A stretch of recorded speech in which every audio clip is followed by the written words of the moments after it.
Hello students, last time we are discussed about the basic definition, atomic mass, atomic number, mass number, science, matter, types of matter, states of matter. Today we are going to discuss about the relative atomic mass. relative atomic mass के बारे में बात करते हैं कि relative atomic mass है क्या चीज़। तो relative atomic mass के नाम से जाहिर है कि रिलेटिव एटॉमिक मास रिलेशन से है, रबत से, ताल्लुक़ से है। रिलेटिव एटॉमिक मास में हम एक एटम के एटॉमिक मास को दूसरे एटम के एटॉमिक मास से कंपेयर करते हैं। उसके लिए हम एक स्टैंडर्ड लेते हैं और वही स्टैंडर्ड के साथ दूसरे एटम्स को कंपेयर करते हैं, इसलिए इसको हम रिलेटिव एटॉमिक मास कहते हैं। इन फर्स्ट टाइम, पुराने ज़माने में there are no unit to measure the thing, so people keep and use the cylinder for measuring मास।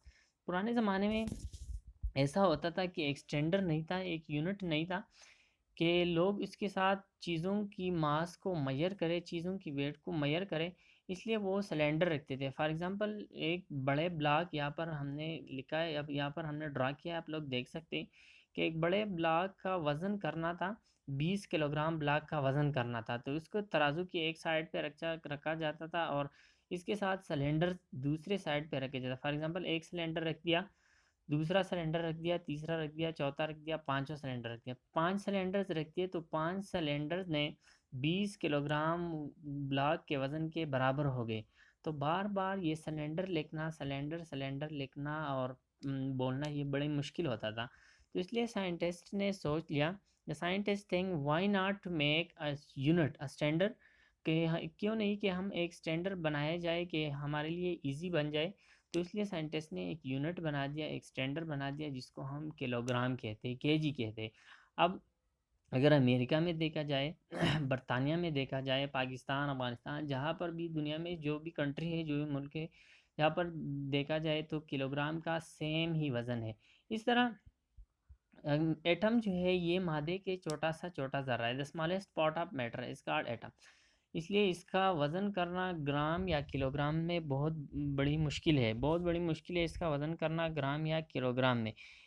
इस टाइम कोई भी यूनिट नहीं था कि हम एटम के साइंटिस्ट एटम को मेजर करते, एटम के मास को मेजर करते थे इसके साथ। तो इसलिए उसने सोचा कि क्यों नहीं कि हम एक स्टैंडर्ड रख दें कि वो स्टैंडर्ड के साथ दूसरे एटम्स को कंपेयर कर ले। तो उन लोगों ने एक स्टैंडर्ड रख दिया और वही स्टैंडर्ड था कार्बन 12, और वही कार्बन 12 के साथ दूसरे एटम को कंपेयर करते थे। इसलिए हम कहते हैं कि कार्बन 12 जो है हमारे पास स्टैंडर्ड है। और रिलेटिव एटॉमिक मास को फिर हम डिफाइन करते हैं कि the mass of an atom compare with carbon 12 1/12 of carbon 12, के कार्बन के 12वें हिस्से के साथ जब हम एक एटम को कंपेयर करें, इसको हम रिलेटिव एटॉमिक मास कहते हैं। फॉर एग्जांपल ये हमारे पास कार्बन है और इस कार्बन को हम 12 हिस्सों में तकसीम करें और ये एक ही हिस्सा दूसरे एटम के साथ कंपेयर करें तो उसको रिलेटिव एटॉमिक मास के। फॉर एग्जांपल ये ऑक्सीजन है, यहाँ पर हमने रख दिया है, इस बैलेंस में हमने ऑक्सीजन रखा है, ये ऑक्सीजन है और ये कार्बन का 12वां हिस्सा है। इसके 12वें हिस्से के साथ हम ऑक्सीजन को कंपेयर करते हैं। तो जब हम ऑक्सीजन को इसके 12वें हिस्से 1/12 पार्ट के साथ कंपेयर करते हैं तो उसको हम रिलेटिव एटॉमिक मास कहते हैं। सो इसलिए रिलेटिव एटॉमिक मास हम डिफाइन करते हैं। Relative atomic mass can be define the mass of an atom compare with carbon 12, 1/12 of carbon 12 is called relative atomic mass. For example मैंने ऑक्सीजन का करना है, तो ऑक्सीजन हमारे पास है ऑक्सीजन 16, ऑक्सीजन का एटॉमिक मास है 16। तो 16 मल्टीप्लाइड बाई 1/12 मल्टीप्लाइड बाई 12, क्यों हमने कार्बन 12 के 12 हिस्से के साथ कार्बन 12 के 12 हिस्से के साथ कंपेयर करना है, इसको हम क्या कहते हैं, रिलेटिव एटॉमिक मास। तो कार्बन 12 12 के साथ कैंसिल हो गया और उसके ऑक्सीजन का 16 ही रह गया। इस तरह नाइट्रोजन का 7 है, तो 7 मल्टीप्लाइड बाई 1/12 मल्टीप्लाइड बाई 12, तो 12 के साथ कैंसिल हो गया और 7 रह गया। तो उसको हम रिलेटिव एटॉमिक मास कहते हैं कि when the mass of an atom compare with 1/12 of carbon 12 is called relative atomic mass. आप लोगों को मैंने बता दिया कि इसको 12 हिस्से करें, 12वां हिस्सा एक तरह के एक साइड में और ऑक्सीजन एटम दूसरे साइड में। जब ऑक्सीजन हम इसके 12वें हिस्से के साथ कंपेयर करते हैं तो उसको रिलेटिव एटॉमिक मास कहते हैं। ये रिलेटिव एटॉमिक मास हर वक्त 1/12 और 12 मल्टीप्लाइड बाय 12 ये लिखना बहुत बड़ी मुश्किल हो गई। तो साइंटिस्ट ने सोचा कि क्यों नहीं हम एक यूनिट बना दें कि जिस यूनिट से हमारे लिए आसानी पैदा हो जाए। For this comparison the carbon 12 become difficult. The scientist think why not make a unit. The scientist make a unit which is called AMU, atomic mass unit. Atomic mass unit उन्होंने बनाया और एटॉमिक मास यूनिट बराबर था 1.66 into multiplied by 10 power 23 ग्राम के बराबर था। तो हमारे पास आ गया ये एक स्टैंडर्ड, जिस तरह वहाँ पर किलोग्राम आया था इस तरह यहाँ पर क्या आ गया, एक स्टैंडर्ड यूनिट आ गया और यहाँ AMU। बाद में जब मास स्पेक्ट्रोमीटर की डिस्कवरी हो गई तो मास स्पेक्ट्रोमीटर में जब एटम का एटॉमिक मास देखा गया तो वो बराबर था 1.66 मल्टीप्लाइड बाई 10 पावर 23 ग्राम के बराबर थे। कितने के बराबर थे? इतने के बराबर थे, 1/Na के बराबर थे। एवोगाड्रो नंबर, एवोगाड्रो नंबर हम बाद में डिस्कस कर लेंगे कि एवोगाड्रो नंबर है क्या चीज़। सिर्फ आप लोगों ने इतना याद रखना है कि कार्बन 12 के साथ जब 1/12 ऑफ कार्बन 12 के साथ जब हम दूसरे एटम्स को कंपेयर करते हैं तो उसको हम रिलेटिव एटॉमिक मास कहते हैं। फिर रिलेटिव एटॉमिक मास लिखना बड़ी मुश्किल हो गई तो साइंटिस्ट ने एटॉमिक मास यूनिट AMU का इंतखाब किया। एटॉमिक मास AMU एक स्टैंडर्ड यूनिट बना दिया और इस ये बराबर था 1.66 मल्टीप्लाइड बाई 10 पावर 23 के बराबर था। अब हम फर्स्ट ईयर के फर्स्ट चैप्टर बेसिक चैप्टर में आता है, वो है स्टाइकोमेट्री। अब ये स्टाइकोमेट्री है क्या चीज़? Stoichiometry is the combination of two word. Stoichio mean quantity and metry mean relationship. So therefore we define the stoichiometry. The quantitative relationship between reactant and product is in a chemical reaction is called stoichiometry. एक chemical reaction जा रहा है, एक chemical reaction शुरू है, इसमें एक side पे रिएक्टेंट पड़ा है, दूसरे साइड पे प्रोडक्ट पड़ा है। फॉर एग्जांपल यहाँ पर आप लोग देख सकते हैं कि हाइड्रोजन है और ऑक्सीजन है, ये रिएक्टेंट है, वाटर क्या है, प्रोडक्ट है। ये केमिकल रिएक्शन प्रोसीड हो रहा है, रिएक्टेंट और प्रोडक्ट है। इस रिएक्टेंट और प्रोडक्ट के दरमियान एक क्वांटिटेटिव रिलेशन है, एक मकदारी रबत है, एक मकदारी ताल्लुक़ है। इस मकदारी ताल्लुक़ को हम स्टाइकोमेट्री कहते हैं। अब मकदारी ताल्लुक़ से क्या मुराद है? मकदारी ताल्लुक़ से मुराद ये है कि यहाँ पर आप लोग देख सकते हैं कि 2 हाइड्रोजन है, 2 hydrogen atom and 1 oxygen atom, it's going to form 1 water molecule. तो ये कितने मोल है? ये 2 मोल है। ये कितने मोल है? ये 1 मोल है। ये कितने मोल है? ये 1 मोल है। तो 1 मोल, 1 मोल और 2 मोल, ये क्या है? ये एक मकदार है। मोल क्या है हमारे पास? आप हम बाद में पढ़ लेंगे कि ये क्या है। ये एक काउंटेबल यूनिट है, ये बाद में हम पढ़ लेंगे। तो 2 मोल ये क्या है? ये एक काउंटेबल यूनिट है। 1 मोल क्या है? काउंटेबल मकदार है। ये भी एक मकदार है, ये भी मकदार है।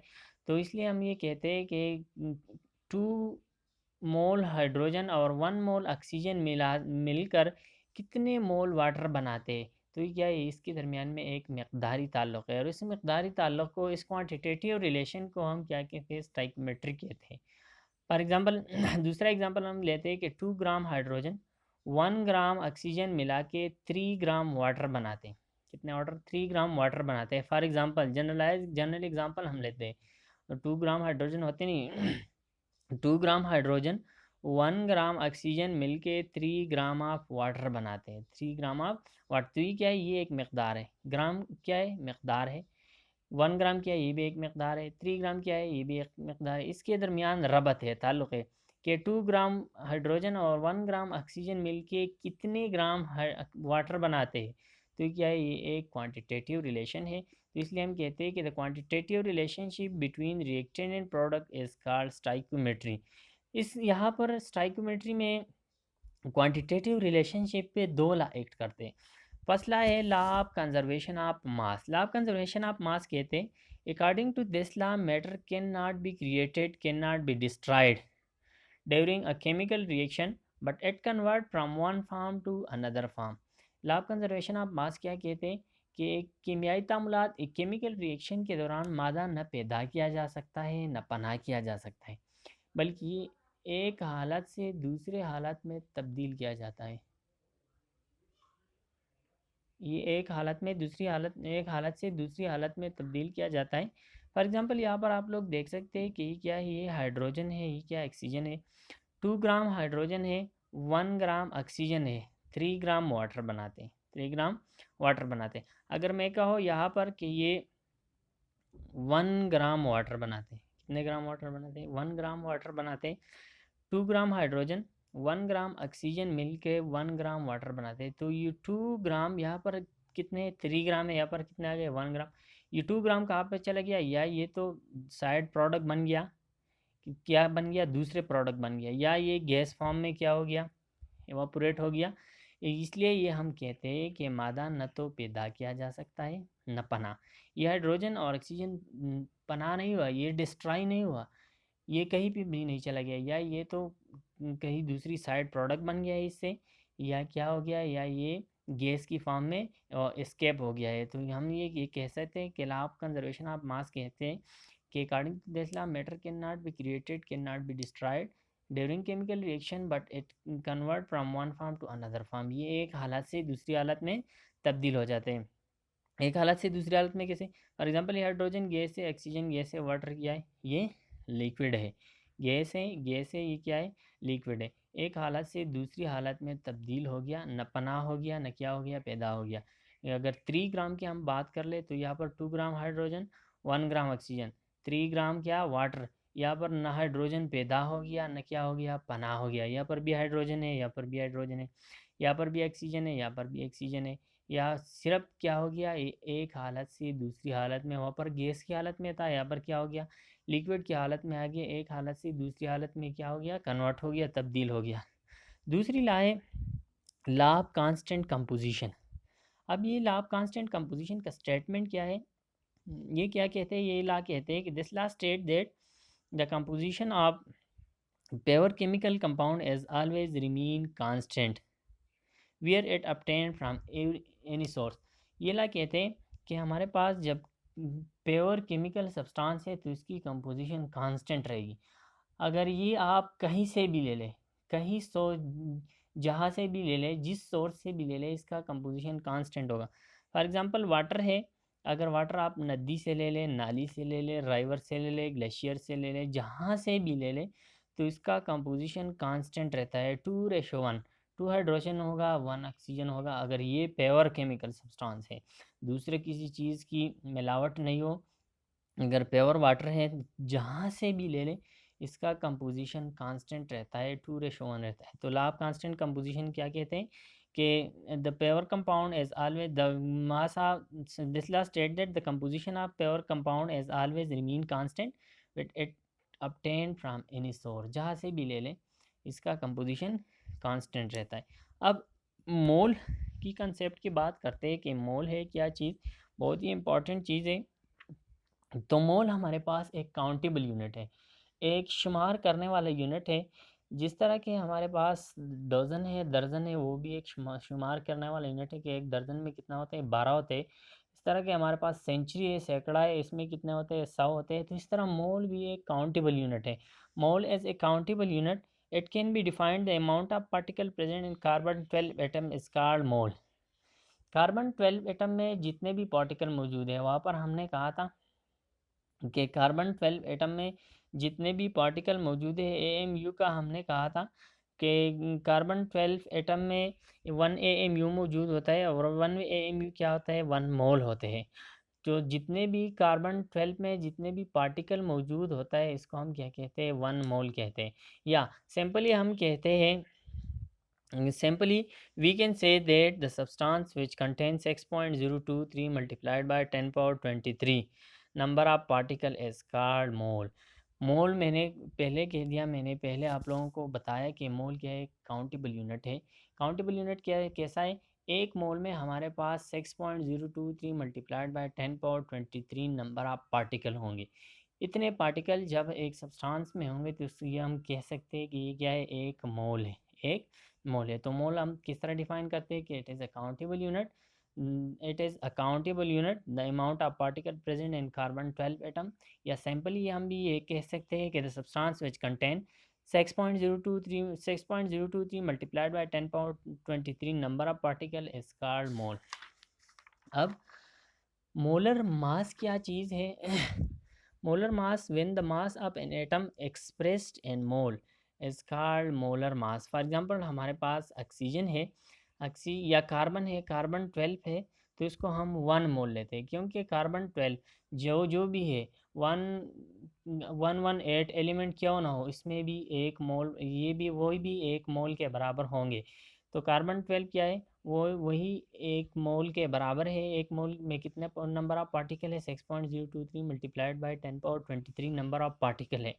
तो ये 6.023 multiplied by 10 power 23 number of particle के बराबर है। जब हम इस एक एटम के एटॉमिक मास को मोल में लिखते, या 6.023 multiplied by 10 power 23 number of particle में लिख दे, तो उसको हम कहते हैं कि molar mass. When the mass of an atom express in mole is called molar मास। जब हम 1 मोल लिखते या यही एवोगाड्रो नंबर वाला पार्टिकल लिख दे, तो उसको हम मोलर मास कहते हैं। दूसरा है gram atomic mass. Gram atomic mass, जब हम एक एटम के मास को ग्राम में एक्सप्रेस कर लें, क्या मतलब है कि हम जब एक एटम के एटॉमिक मास के पीछे एक जी का वर्ड लगाए, ग्राम का वर्ड लगाए, तो इसको हम क्या कहते हैं, इसको हम ग्राम एटॉमिक मास कहते हैं। When the mass of an atom expressed in gram is called gram atomic mass. Next है एवोगाड्रो नंबर। अब एवोगाड्रो नंबर क्या है? एवोगाड्रो नंबर एक साइंटिस्ट एमिडो एवोगाड्रो ने रिप्रेजेंट किया था, कि एमिडो इटालियन साइंटिस्ट था एमिडो एवोगाड्रो। उसने रिप्रेजेंट किया था कि ये हमारे पास एक यूनिट है, एक स्टैंडर्ड है, जो बराबर है 6.023 मल्टीप्लाइड बाई 10 पावर 23 का। इसको हम डिनोट करते हैं एन ए से, एन ए से डिनोट करते हैं, एन ए से डिनोट करते हैं। एवोगाड्रो नंबर क्या है? The number which represented by Amedeo Italian scientist Amedeo Avogadro which is equal to 6.023 multiplied by 10 power 23 number of particle. इसको हम क्या कहते हैं? इसको हम एवोगाड्रो नंबर कहते हैं।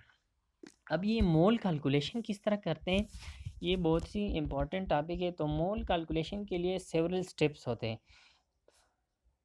फर्स्ट स्टेप है write the formula for molecule or compound EgH2SO4। अब हम जिस मालिक्यूल में एक एटम की मोल कैलकुलेट करना है, या सारे मालिक्यूल की मोल कैलकुलेट करना है कि कितने मोल इस्तेमाल हो के पला चीज़ की कितना मोल इस्तेमाल हो के कितना मोल बनाते, तो इसके हम मालिक्यूलर फार्मूले लिखते हैं पहले। फॉर एग्जांपल यहाँ पर H2SO4 है, तो H2SO4 के मालिक्यूलर फार्मूले लिखते हैं। यहाँ पर H2SO4 में अगर हमें बता देते कि कितना मोल ऑफ हाइड्रोजन यूटिलाइज होके H2SO4 बनाते हैं, या H2SO4 के मोल डिटरमाइन कर ले, यहाँ पर हम अभी इंशाल्लाह कोई न्यूमेरिकल कर लेंगे। तो सबसे पहले मालिक्यूलर फार्मूला को लिखना है। दूसरा, calculate find the molecular mass of molecule. अब मालिक्यूलर मास वहाँ पर हमने पढ़ लिया कि मालिक्यूलर मास या मोलर मास क्या चीज़ होते हैं। तो मालिक्यूलर मालिक्यूलर मास को कैलकुलेट करना है। किस तरह कैलकुलेट करना है? वो मालिक्यूल से कैलकुलेट करना है। फॉर एग्जांपल H2SO4 के मालिक्यूलर मास को कैलकुलेट करना है, तो हाइड्रोजन कितने हैं? 2। इसका मास नंबर क्या है? 1। 1 multiplied by 2 is equal to 2 जमा 32 क्या है? सल्फ़र का एटॉमिक मास है, और सल्फ़र का नंबर कितना है? 1 सल्फ़र है। तो 32 multiplied by 1 is equal to 32। Oxygen कितने हैं? 4। ऑक्सीजन का एटॉमिक मास कितना है? एटॉमिक मास 16 है। 16 multiplied by 4 is equal to 64। तो जब हम 64 32 और 2 को जमा करें तो 98 बन जाता है। तो 98 क्या आ गया? इसका मालिक्यूलर मास। तीसरा पॉइंट क्या है? तीसरा पॉइंट है कि मालिक्यूलर मास को ग्राम पर मोल में एक्सप्रेस करना है।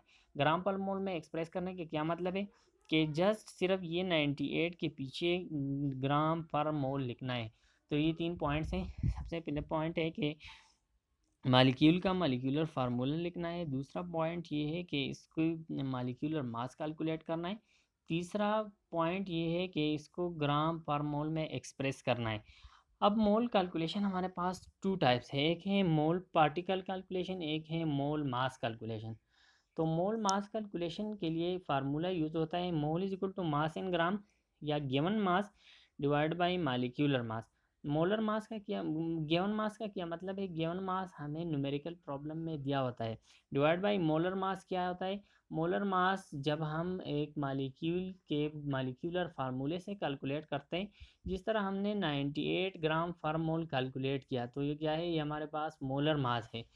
तो मोल मास कैलकुलेशन के लिए यही फार्मूला यूज़ होगा, mass in gram divide by molar mass. और जब पार्टिकल आएंगे तो मोल पार्टिकल कैलकुलेशन के लिए नंबर ऑफ पार्टिकल हमें दिया होता है, न्यूमेरिकल प्रॉब्लम में दिया होता है, divide by Avogadro number. Avogadro number आप लोगों को पता है कि बराबर है 6.023 मल्टीप्लाइड बाई 10 पावर 23 का। यहाँ पर हमने एक एग्जाम्पल करना है।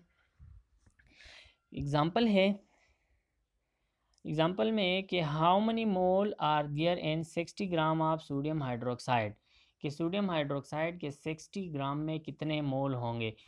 तो सबसे पहले हमारे पास जब न्यूमेरिकल प्रॉब्लम होते हैं तो याद रखिए इसमें दो किस्म के डेटा होते हैं। एक होता है गिवन डेटा, दूसरा होता है रिक्वायर्ड डेटा। गिवन डेटा होता है वो जो हमें न्यूमेरिकल प्रॉब्लम में दिया होता है। पर यहाँ पर आप लोग देख सकते हैं मैंने लिखा है गिवन डेटा। गिवन डेटा हमें क्या गिवन है 60 ग्राम ऑफ सोडियम हाइड्रोक्साइड। तो गिवन डेटा में यहाँ पर हम लिख सकते हैं कि mass of sodium hydroxide is equal to 60 gram. Required क्या है, रिक्वायर्ड डेटा में मोल ऑफ सोडियम हाइड्रोक्साइड क्या बोलता है यहाँ पर, how many mole are there in 60 gram of sodium hydroxide. तो हाउ मनी मोल रिक्वायर्ड क्या है, मोल ऑफ सोडियम हाइड्रोक्साइड है।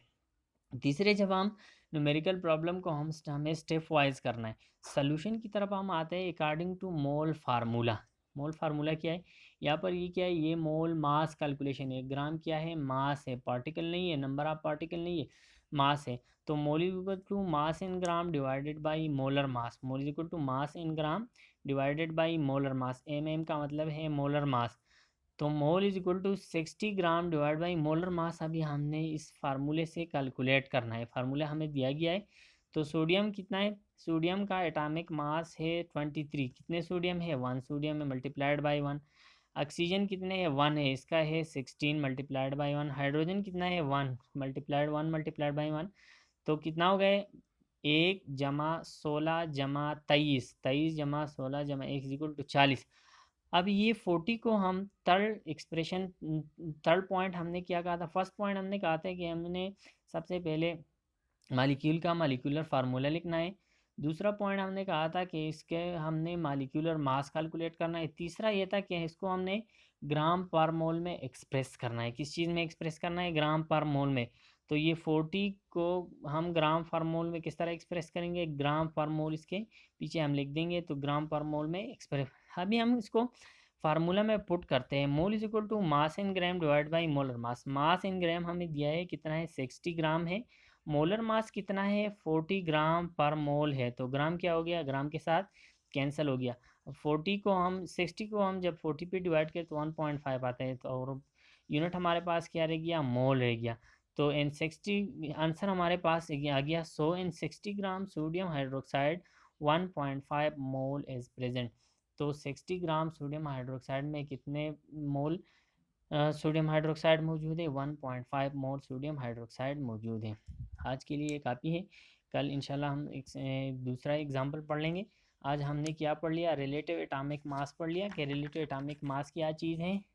बाद फिर हमने स्टाइकोमेट्री पढ़ी। स्टाइकोमेट्री में हमने दो लॉ पढ़ी कि अब law of conservation of mass, law of constant composition. फिर हमने मोल कंसेप्ट पढ़ा कि मोल कंसेप्ट क्या है, मोलर मास। फिर हमने पढ़ा ग्राम एटॉमिक मास पढ़ा। फिर हमने गार्डो नंबर पढ़ा। मोल कैलकुलेशन के लिए हमने स्टेप्स पढ़े। फिर हमने दो टाइप्स के मोल कैलकुलेशन पढ़े कि एक है मोल पार्टिकल और एक है मोल मास कैलकुलेशन। फिर हमने एक न्यूमेरिकल प्रॉब्लम मोल मास के ऊपर कर दिया।